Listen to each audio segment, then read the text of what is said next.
friends. Christina here again, hosting part 2 of Malt Tonics and Medicinal beer.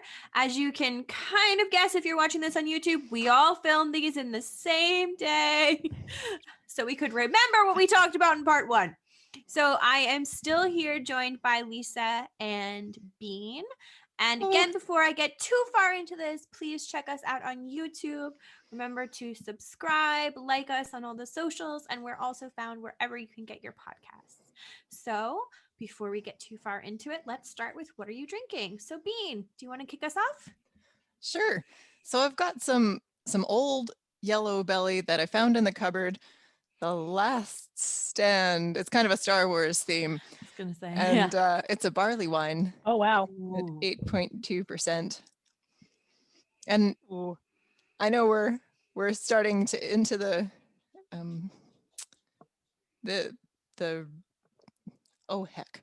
Well, I'll just ask you, what's a Vienna Special B biscuit to go along with Irish pale malt? I have no idea. That's the type of malt. Yeah. Just a type of malt. Yeah. Vienna Special B biscuit. Good grief. And then the hops are Citra and Cascade and Columbus. That I've heard of before. All the way from Wexford.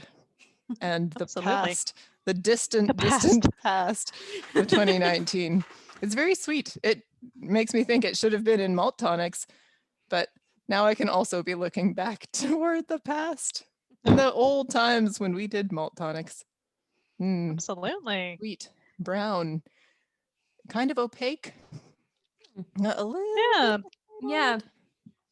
Not too much. I mean, this will get me through. It's purely medicinal. It's all good. It's very medicinal. Very medicinal. This is suited to the purpose. Oh, good. Well, I've also tried to find something that I personally find purely medicinal in that it's just so good and goes with pretty much everything. And as I've decided in my, I think, week and a half of knowing this beer, so I have the Whiplash Dark Steering. It is their Schwartzbier, and it is beautiful, 5.2%, and it is just really, really good. The kind of thing you can have with pizza or just on its own or with chocolate or something. So it's nice and Munich malt, aromatic malt, chocolate malt, and it's just really, really well done. And again, not to.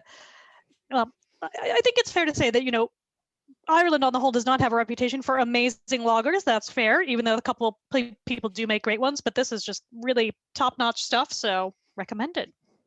Oh, very nice. I love a Schwartzbier. I didn't know that was out, so I will definitely be going. Yeah, it's brand new, so definitely. And if you order from their web shop too, it comes like the next day. So it's a beautiful thing. That's tempting. That's very tempting. That's very tempting. I'll have to look into this. I have another beer that I actually got at Lidl as well. So this is 12 Acres Brewing. Of course, of Ireland, and this is an India Pale Lager. Their Pallet Jack India Pale Lager. I mean, I have to say that I was really attracted to the can. Oh, it's pretty. Yeah. I like turquoise is just like it just sucks me in. Like if I see turquoise or like any bright colors, I'm like, yes, I'm going to buy this. I don't care, I don't know what it is, but it's pretty. So yeah, I really liked the can design. I liked the colors a lot. So that is why I bought it. I'm going to be honest. It's an it color and it's really pretty. And it's got the little wheat. Yeah, it's really nice. It's got like wheat design. And then there's sort of like a yellow kind of check mark with like kind of geographic design on the corner. It's a really pretty can, to be honest with you. I like the whole branding. I like all of this. I'm very, very attracted to the can design. It's definitely something that caught my eye. Pallet Jack. That's funny. How's it taste? It's what? It's so what do they describe it as? Where's that? It's a hoppy Pilsner style lager, light, crisp, fresh, and fruity. So again, it's just like it does what it says on the tin. It's definitely a lager. It's a hoppy lager. It's a very hoppy lager. Definitely definitely, yeah, I get that. Fresh, definitely the freshness Good. from the hops, and definitely the fruitiness, the sort of kind of tropical grapefruity kind of notes there. Oh, interesting. It is an interesting beer. Beauty. It's nice. Excellent. It's a nice beer. Yeah. And again, like just the stuff you can get at your local Lidl is, better and better all the time, fantastic choice now. And it definitely has more hop flavor than hop bitterness, which I like. I think that works better in a Pilsner. I think you could get really overwhelmed if you just dumped in like IPA levels of bitterness into it. And I don't really get this from that. They're saying like India Pale Lager, and that might just be the balance with the malt from the lager. But I think this is just really well done, and I really enjoy it. Light, crisp, fresh, and fruity. I would say that's probably bang on to what it is. Yeah, it's good beer. We'll drink and enjoy. Nice. And again, if we decide it's medicinal, to tie back to our last episode, we can say so and it can be so. So there you go. Now you can't advertise it that way now, but back in the day. They had a good run, didn't they? They had a good run. Oh my gosh. Yes, they got away with everything. But speaking of medicinal beer and probably maybe Ireland's sort of place in the history of medicinal beer, let's talk Guinness. Let's do this. Guinness is good advertising. For you. It is. It gives you strength. Exactly. It does. Yes, absolutely. And that was big part of their advertising history. Did we get it right? Did we pass? So there's actually a really interesting book if anyone's interested called it's by David Hughes. It's a bottle of Guinness, please, the colorful history of Guinness. And he has an entire section based talking about Guinness as medicine. And he has several ads in there from the 1930s, which state things like weak and shaky, doctor finds Guinness a magnificent tonic, and poor appetite and low spirits, doctor orders Guinness. So this kind of reminds us of the Malt Tonic ads. Very similar to the Malt Tonic ads. Yeah. And so Hughes also did an example of was it actually used as medicine? And for example, Guinness surveyed 122 doctors, one of which was a physician called Dr. Lumsden, and he allowed Guinness to use their views on its medicinal qualities. And Dr. Lumsden had been prescribing it to nursing mothers since the 1890s. And Guinness was available for free in UK hospitals and was used to treat everything from influenza and boils to insomnia and blood disorders. And between in 1954, and then I think again in 1961 or 62, Guinness mailed 54,000 doctors about its medicinal qualities, and they got 30,000 replies with 11,500 positive and only 82 negative responses. And this is all in Hughes's book, and it's very interesting and really well researched and well cited, and I highly recommend this book. But Guinness was legitimately used as medicine. I mean, I would want that in my IV. I mean, and especially if you think of some of the, some of the medicines of the time, it's going to do more for you in terms of at least you'll stay hydrated, and it's not gonna kill you unless you you really go overboard. So, on it the whole, would sure make me feel taken care of if somebody brought me some Guinness in a medicine cup, mopped my fevered brow, and said, "Here, drink this. It will make you better." I would feel very, this is for at you. least the placebo effect would be strong. Absolutely. Well, and again, the fact that that's all there, I think, even, you might even argue sort of, especially under Diageo, they still really invest in their corporate archives and make sure that that stuff is there, mostly to be used in marketing. But again, some people do get to get in and do research. I'd like it if more people got to get in and do research, but that's a different argument. But I would say even, across their other brands as well, especially now a lot of their distilling brands, they're really trying to use their historic archives to say, not just, what old recipes do we have, but how can we tell the brand story and so on and so forth. And just shout it would be better if everyone else did this too. All companies should do this. But So shout out to them for that. But that's how you can go out and do this research to say, how did we position this brand in 1920 and what did people think it did? And unless you pay your archivists, you don't get to find these things out because they all disappear. So. And just to say, this is not a dig at Guinness. This was a common practice of Not at all. the time Yeah. in which they existed. So this is not a, oh, don't go buy Guinness now because, you know, Yeah. of this, that, or the other thing. This was what everyone was doing. They're just jumping on the Pabst and the, you know, the the wagon of everyone else at the time. And in particular, Guinness had a specific stout that they sort of marketed towards, and this is incredibly ableist and offensive, but they called it an invalid stout. I guess we could kind of more nicely call it sort of maybe a convalescent stout or something like that. Martin Cornell, anyway, sent me this article, and I believe it's by Sam Elsden, and he's the one who suggested the alternative term for convalescent stout. And it is basically the story of these stouts and how they came to arrive in Canada, actually. Bean, there you go. So it's really interesting. And yeah, they were advertising these towards to sick people as part of their way to perhaps gain health. I mean, I'm doing my best to use it to gain health. I don't know if it's working. Hey. I hope it is. Tastes good. Absolutely. That he has, I will tweet this because he has some really excellent advertisements, really kind of very clear. I mean, I hate saying this because it's quite ableist, but definitely saying just ableist or ableist invalid stout, saying, quote, for invalids, maturing girls, and all persons in a weak or rundown condition, strengthening, full-bodied, absolutely pure. I mean, And this was a different one.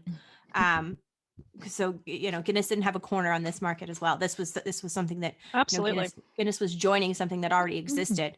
But I really recommend this article that again Martin Cornell had sent me a year ago by Sam Elsden, and I will tweet that because this just really covers the idea of these stouts that were marketed towards, you know, the sickly, the rundown, the not doing so good. yeah. Much like our Malt Tonics, to be fair. we'd recommend a visit to the sea and some beer.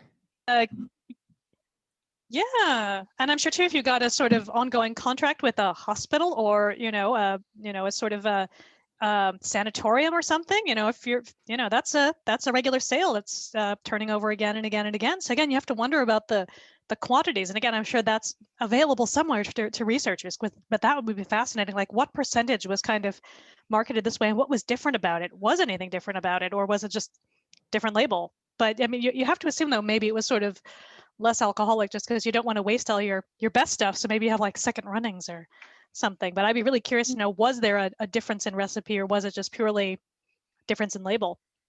Yeah, because I mean, I'm looking at some of these advertisements here, and again, I will tweet this so people can look. But it's almost the same sort of language we saw with the Malt Tonics. I mean, there's this ad here from the Toronto World from November 18th, 1915, and it's one of these stouts, but it's targeted for mothers.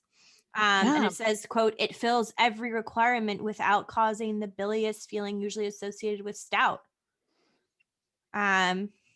Insist on the genuine, brewed and bottled by the Dominion Brewery Company Limited, or Dominion Brewing Company Limited in Toronto. So, this is definitely not just a Guinness thing.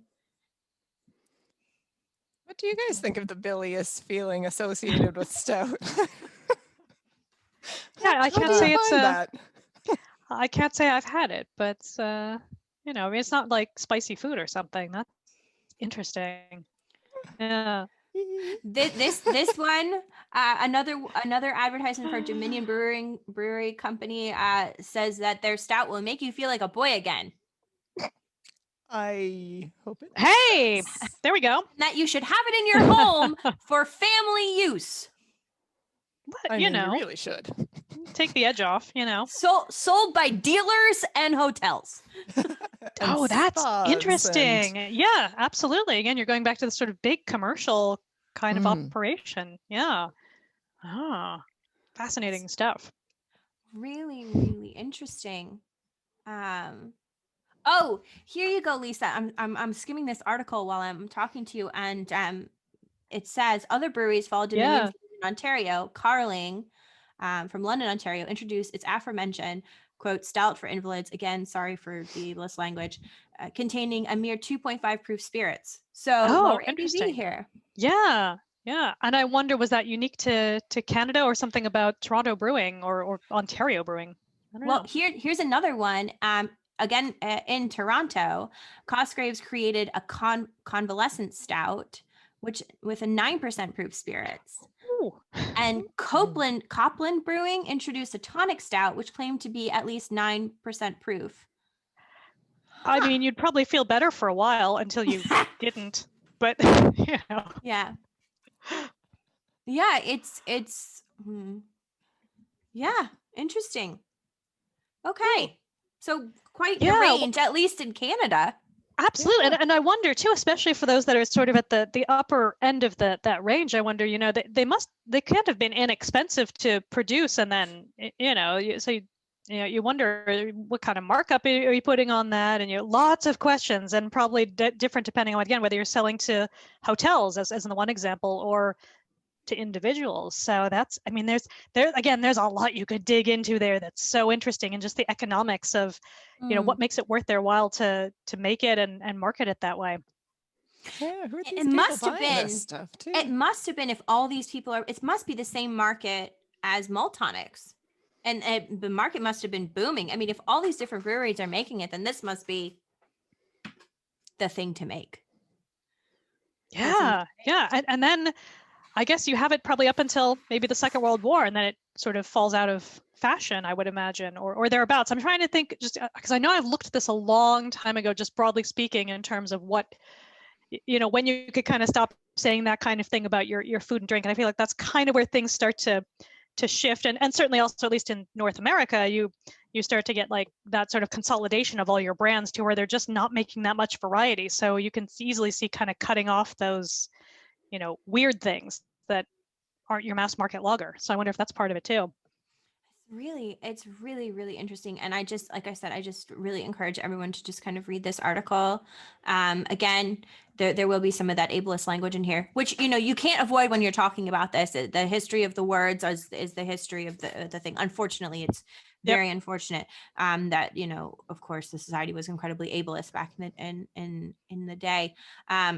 So there's a content warning there. They will be using that sort of ableist language, but it's really an interesting take on sort of the evolution of these sorts of stouts and how they came to be and what they were. And so, yes, I will tweet this. I think it's quite an interesting case study for Canada in any event. Yeah. Around the time that my grandmother was born. Yeah. I mean, as she would have been in like 1915 or something. Oh. Yeah, maybe there's a family. Yeah.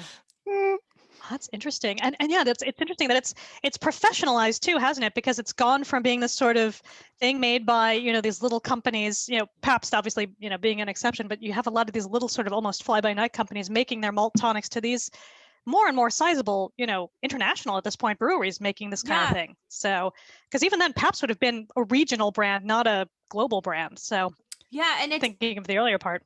And it's interesting because they are calling these, like Copland is calling this a tonic stout. So, I mean, that is, you can, I mean, that's malt tonic, but it's just, instead of just calling it malt tonic, it's a tonic stout. It's quite interesting. Yeah. Very, very interesting take. And I think we can kind of maybe venture on down to Canada's neighbors, and we can talk about medicinal beer, or beer as medicine, even in America. Absolutely. A bit, and particularly in Prohibition. Yeah. Yes. do not accidentally ferment this. Oh no, it might turn into wine, the sort of grapes you would get with the instructions, like, oh no.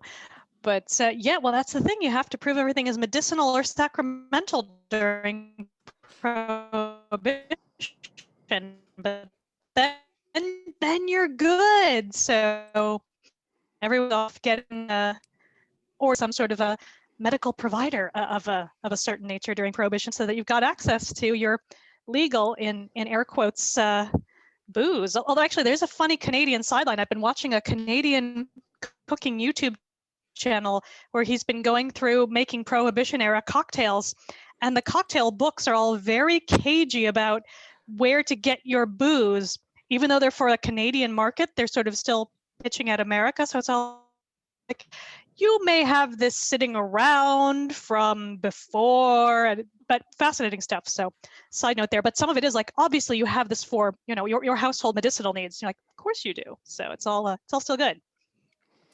That's right.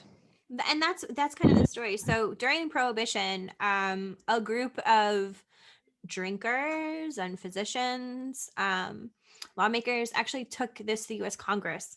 So actually, I have my notes, so I don't forget Notes are this. good. So basically in 1921, a group tried to convince the U.S. Congress that beer was vital medicine. So the 18th Amendment, which was the prohibition, it banned drinking alcohol and beer and those things for pleasure and intoxication. But there was a big loophole for religious consumption, as Lisa said, or hair tonics, perfumes, toilet waters, and also alcohol prescribed by physicians as part of your treatment. So medicinal beer. But temperance advocates completely denounced the idea of medicinal beer.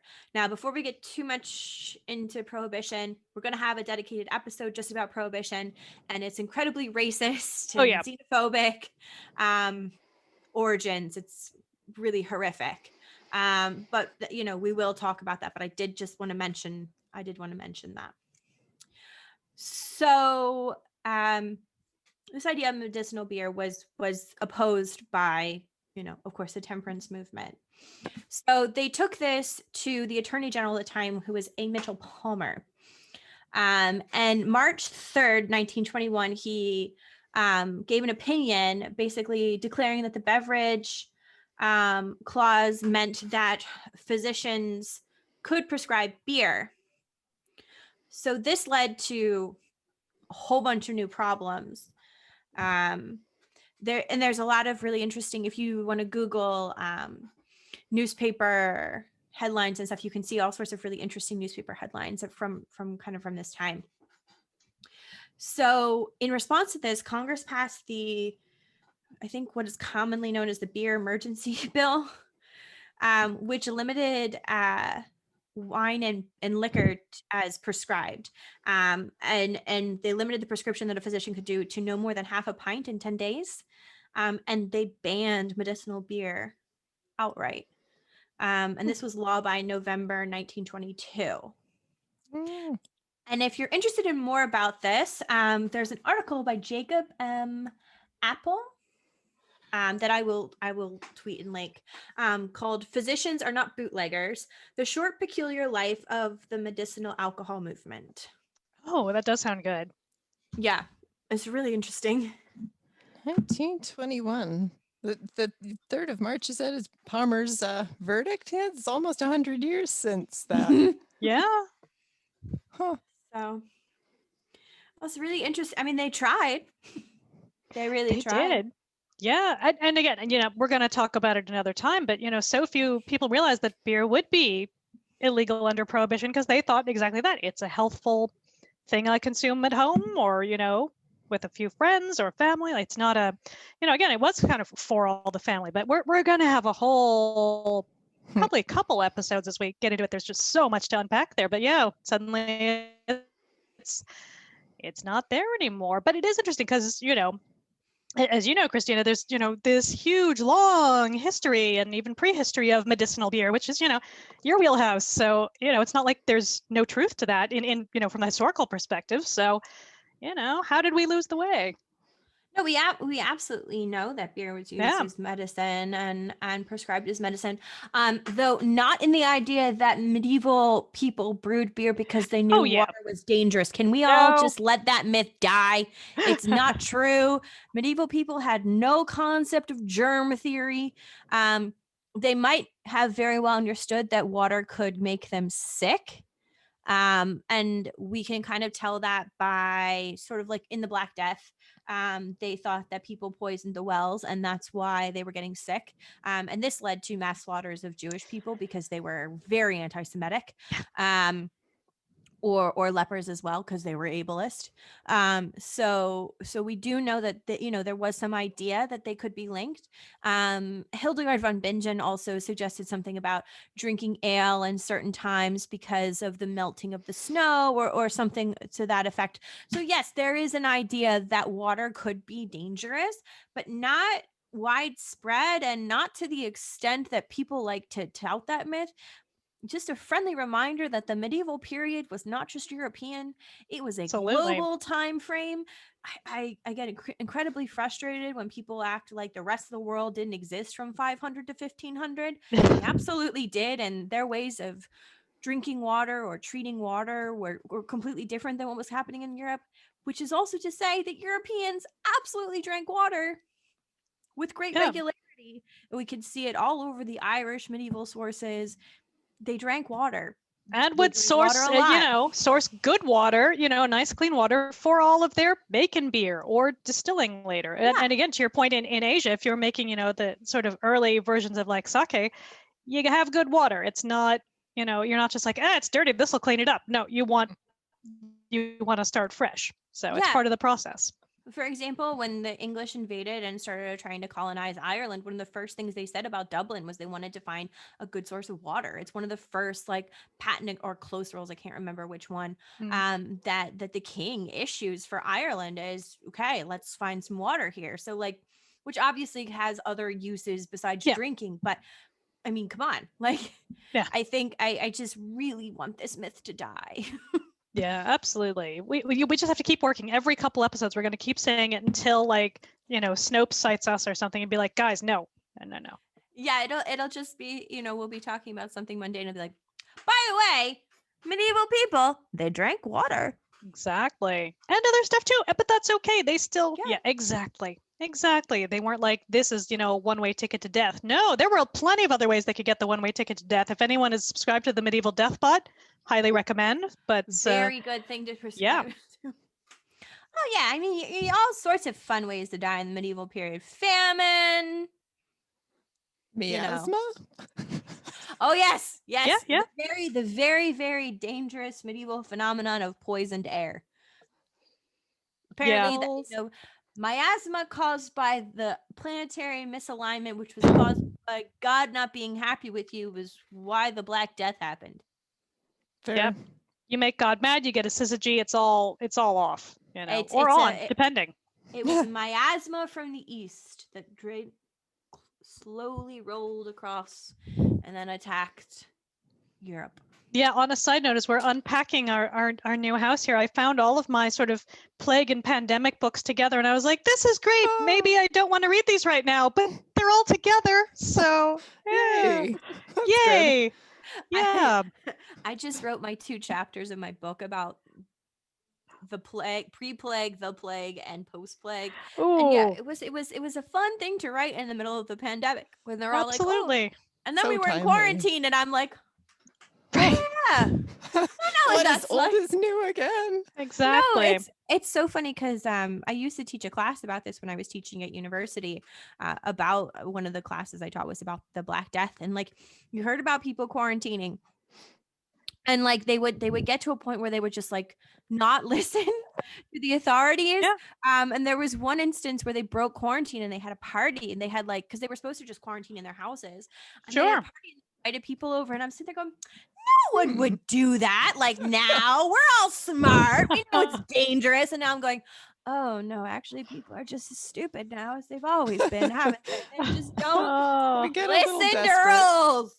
We start, yeah, everybody reaches a breaking point at some stage. Like I just, that was pure hubris on my part, thinking for some reason like we were somehow more, we had learned something. But no, Nope. we're the same as we've always been. Yeah, bless us. Oh It's the God, yeah, we're never miasma. gonna learn. Exactly. Yeah, no. Oh no, but hey, I discovered I did finish second overall in my I do the Learned League trivia contest, and I finished second overall in history of disease, like pandemics and diseases. So I'm like, I've yay, got this came in this. handy for something. So yeah, so working in a medical archives and previously in public health meant that I was ready for that. But yeah, I don't know. Like, but we've been in this lockdown again for however long. Like you got kind of used to it. We're like, oh, outside, that's a weird place. I don't need to go there. Yeah. I mean, Oh, and just someday. quick, if you're interested in more about like medicines and plagues and stuff, I highly recommend the Sawbones podcast. And Yes. also, there's a book called Get Well Soon, which is about like the history of plagues, and it's really interesting. If you haven't had, absolutely. enough plague in your daily life and want more plague, you might want a different one. I different mean, plague. It might be nice to know that people have been here before. Yeah. To contextualize this plague as compared to other plagues. Yeah. It's not absolutely. just you. And at least now we can get beer delivered. So I think in a way that is medicinal. We don't have to leave the house. It just appears. You have to thank our delivery people for, putting up with crazy stuff. So thank you. Yeah, I do think there is something to be said about beer as medicinal in terms of mental health, in terms of just being able sometimes to have that, you try something new with all the different flavors and something, after like a hard week or, a tough day. Yeah. I'm not saying turn to alcohol to self-medicate, but that's not what I'm saying at all. But sometimes just being able to try something new, especially in lockdown, is just really rewarding. Like you're able to do something in your own house that is still a unique and fun experience. And I really value that. Absolutely. as part of my lockdown experience is been able to try all of these new beers. And I feel very lucky and privileged to be able to do that. Yeah, well, that's the thing, like, right, affordable luxury, like to an extent, obviously not for everyone. Like you say, still point of privilege, 100%, but at least you can be like, for maybe like €20, I can get a bunch of things that are new to me and just try them. Not all at once. Not saying you should drink 20 beers at once. That's a bad idea. Don't do that. But, have them ready to go around the house, like you say, of a weekend. You can just be like, oh, this is new and different. See what you like, see what you don't like, especially I think to someone who's kind of new to finding like good beer. What better time to just figure out what you like and don't like? No one's going to judge you for like drain pouring something if it's not for you. And, and if you really like it, no one's going to be like, oh, you're having the same thing again and again. Like, it's okay. No one sees it. It's all you. So. Absolutely. Yeah, we're not going to judge you. No. Nope. No, and I think, it's also great, to go on, you can go on social media and talk about, the beer that you like and what you like. And there are lots of great communities to do that. And I think that kind of still fosters that community when it's really hard to kind of have your community now. I think, I have found some really great communities online that are still quite active and, maybe even more active possibly than they were before, with these sorts of conversations, particularly in Ireland, are very, very active beer communities here. Yeah, absolutely. And in fact, that's the current, it'll be less current by the time you are all listening to this, but the current Snugcast where they're, just talking about other things. And again, shout out to the Snugcast guys, good stuff. There's just some really interesting discussions going on and about just the state of the community and how they're talking about how it's still in that kind of rising tide lifts all boats phase, which I think we kind of had in the States maybe 15 years ago. And now everyone's suing each other and it's not as friendly as it used to be for capitalist reasons, but I think we're still in this kind of, it's good for everyone if the sort of independents all kind of get together, and it'd be nice if it could stay that way to some extent. But we'll see how it goes. But you're right, like there's been so much community around this whole, situation. People are really trying to kind of, work together or kind of, share canning lines and things like that. I think that's been very heartening to see.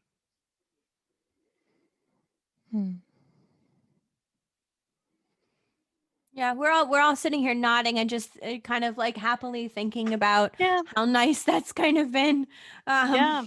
Beer as medicine, as community. Yeah. I mean, it's all part of it. Like you said, the mental health aspect is like you said, it's not people self-medicating, but people saying, hey, how could this help someone else out? What's something maybe I thought would be weird to try, but yeah, all bets are off. It's the importance of community to mental health and how beer helps facilitate that community. Absolutely. Yeah. And it's sure pretty great to be able to enjoy it in safety and security, relatively speaking to maybe other things that could be possible. So yeah. And look for people that we want to support with our business. Absolutely. We have it to give. Or just have a better hydrated January and February and make some space in the cupboards for some fresh beer. Yeah. Here. No, it is nice though to be able to, I would much rather give my money to someone down the street than some multinational from who knows where. I'd much rather give it to someone where I know it's like helping their kid go to school or buy their soccer uniform or, oh my God, my husband's going to be like, soccer, it's football uniform, or things like that. That is very appealing to me. And again, it goes back to that sense of community that is with beer. I buy this beer from X Brewery.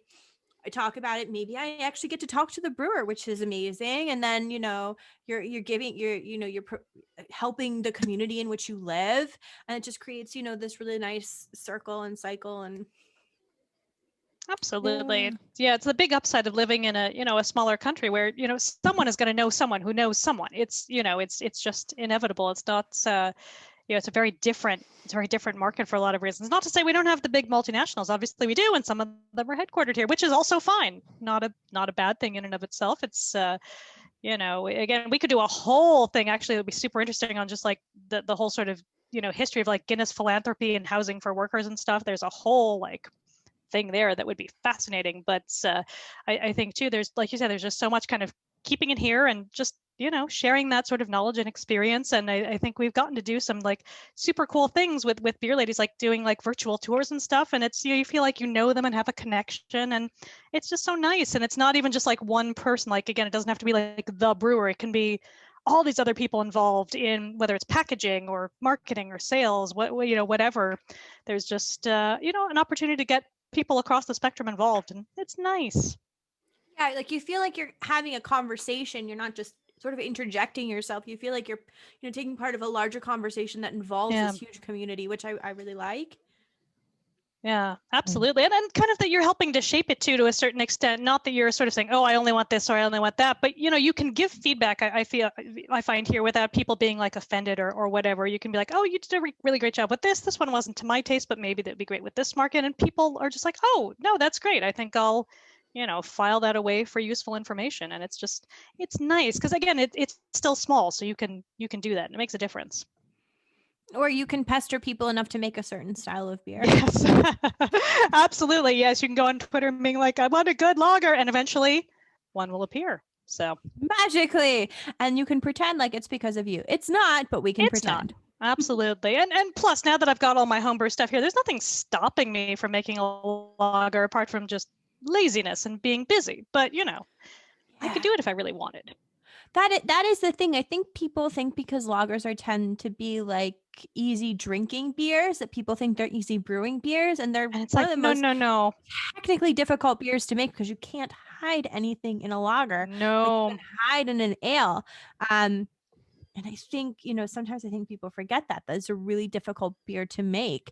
And absolutely. Actually a sign of an excellent brewer. Like it is one of the things that, if I'm at a festival and there's a bunch of different beers, I would probably go for the lager first, because I think that can generally tell you a lot about the technical ability of the brewer. Now that being said, I completely agree.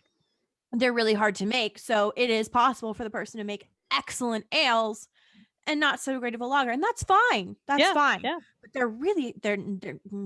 there's not a lot of room.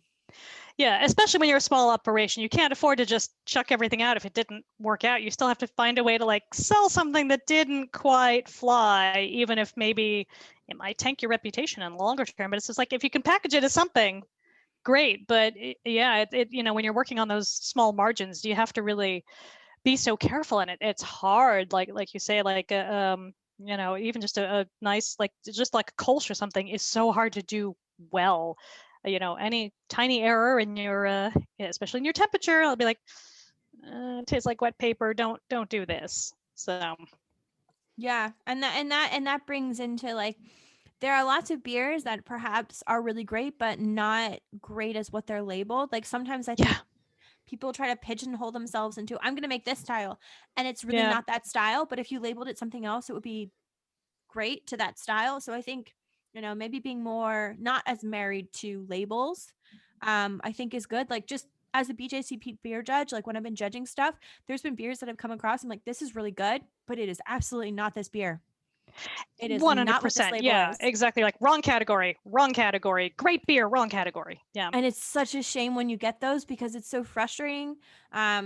Because they don't meddle, or they don't do as well. Whereas if they had just simply put it into another category, you're like, wow, this would be. Yeah, absolutely. Absolutely. And I know we're still in this phase, a little bit less so here than in some other places of, like throw everything in the brew kettle and see what comes out, and it'll be weird and fruity. And again, some of those are fantastic, absolutely phenomenal. There's a bunch I absolutely love it here as well. But then that's where you can hide all those technical errors if it's, if you're not quite ready for prime time, but you gotta get some product out the door. That's one way to start, and then hope your cans don't explode. But I feel like we have not had that here, but looking across to the US West Coast, and you're like, guys, come on. No. I did have 3 cans explode on me this summer from an Irish brewery. No. That's going to be my first batch. Well, maybe. But that's okay. You're home brewing. So, that's how you try and learn. Yeah. Yeah. Could you make a medicinal lager, do you think? Throw some raspberries in there. Yeah. Well, actually, the idea like the rose hips, that's an interesting idea. Yeah. I mean, I think you can, I think we've learned that you can make anything medicinal if you just say that it's medicinal. So with the right attitude, everything is just wish really hard and it's medicinal. Yeah. In the grand tradition of medicinal beer. Yeah, you just basically wake up and put a nice label on it that says a medicinal beer, and off you go. Though I think maybe that's illegal now. Oh yeah, it might be. 100 years too late. Yeah, I think we missed the window when you could just add rat poison and all sorts of things willy-nilly and decide this was acceptable. So unfortunately, I don't think we can just make medicinal beer anymore. Unfortunately. You win some, you lose some. You win some, you lose some, but no one that there's still plenty of scope for people to make one of these sort of incredibly sexist women's beers. We can be like, it'll make you pretty and feel good, and it's pink. That's every beer I drink. Oh my gosh. Exactly. See, I like that attitude. Yeah. Yes, please stop making those beers. Like, just no. Yeah, don't do that. Carry on with the beers. Just change the labels. No one asked for that. Yeah. No, exactly. It's like I can feel good on my own damn, my own damn self. Don't need to, have the pink and the whole thing. But that said, I love a pink label. Like I have actually this one. Oh, sure. Yeah. Dave, that's like so pretty. That one's beautiful. Just don't market it as women's beer. Like, absolutely. Like I love this. There's glitter. Like it's like holographic. It's pink and that's orange. Fantastic. This is a beautiful can. But see how it's not marketed towards women with that exactly stereotypical gross stuff. Nope, it's just accessible to anyone. I love it. Yeah, because everybody likes pink. It's a pretty color. And I liked the glitter beer trend. Opposite of that. Well, I don't know. I mean, but I like Star Wars. That's me. Yeah. So I like beer and Star Wars. Exactly. Yeah. In fact, I have a Schlafly Schwartzbier Star Wars crossover shirt that says "May the Schwartzbier be with you." So that's fun. I guess it's actually more kind of a Spaceballs crossover, but I'm gonna ignore that and just go Star Wars. Spaceballs is Galaxy Quest all the way. Whatever. Yeah, we recently watched Galaxy Quest again, so that was good times. I do also, though, I have a bunch of like fake Star Wars beer T-shirts. I have like a Carillion Ale, the little Millennium Falcon flying over. So I want a Star Wars beer T-shirt. It's good. Let's ask Candy to make some. I did tell her, if we can get on the right side of the IP lawyers, just walk that fine line. If Yeah. it's It's a enough, very if it's fine close line. enough to parody, though, Yeah, then you can do it. Yeah, we'll bug her. There's a way to make Yeah, this happen. it's so convenient. I must say, it's so convenient to have a friend who is an amazing designer who we can be like, yes, Tandy, please make a shirt that looks like this. Absolutely. And I want to go like all in on like sort of Star Wars holiday special too, and have like B. Arthur like slinging me drinks in like a beer t-shirt. I think that could be a whole thing. So We're gonna be broke for royalties, but we'll have a lot of fun. exactly. All right, Aw, friends, you want to hey, wrap girls. this? You want to wrap Yeah. this episode? up? Yeah, Let's wrap it. Any final thoughts? I like beer.